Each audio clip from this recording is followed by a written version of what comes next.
In today's video, I'm going to teach you how to make text responsive in Framer. We'll keep things simple and practical so you can follow along and get results right away. The goal here is to make your text behave the way users expect across devices by turning it into a reliable, tappable link that works on desktop and mobile alike.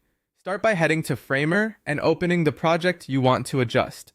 Make sure you're on the page where your text lives. Give yourself a moment to organize the canvas and the layers panel so you can quickly spot the element you're about to work on. A tidy workspace helps you avoid linking the wrong thing and speeds up your workflow. Next, click the element you want to link. Most of the time, that will be a text layer, like a menu item, a call to action, or a paragraph highlight. You can select it directly on the canvas or choose it from the layers list if it's tucked behind other elements. Once it's selected, look to the right side properties panel. You should see the link controls relevant to your selection. If you click the wrong layer, no worries. Just reselect the correct text so the panel shows the right options. Now type in the destination. You have two common choices. If you're linking to another page in the same project, use the internal page selector so Framer automatically manages the route.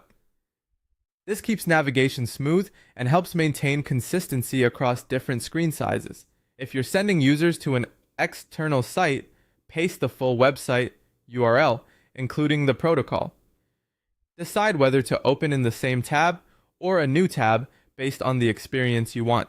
As soon as you confirm the destination, your text is officially linked. A few quick tips to make this feel polished on every device: preview the page and test the link on both desktop and mobile breakpoints so you can confirm it's easy to tap with a thumb. Give the text a clear link style, like a distinct color or underline, so users recognize it instantly. Maintain good contrast for accessibility and make sure the hit area is generous. You can wrap the text in a larger frame if needed, so smaller screens still get an easy tap target. That's it.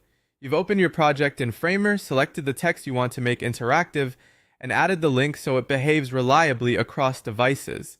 Save your work, test and preview, and you're good to go.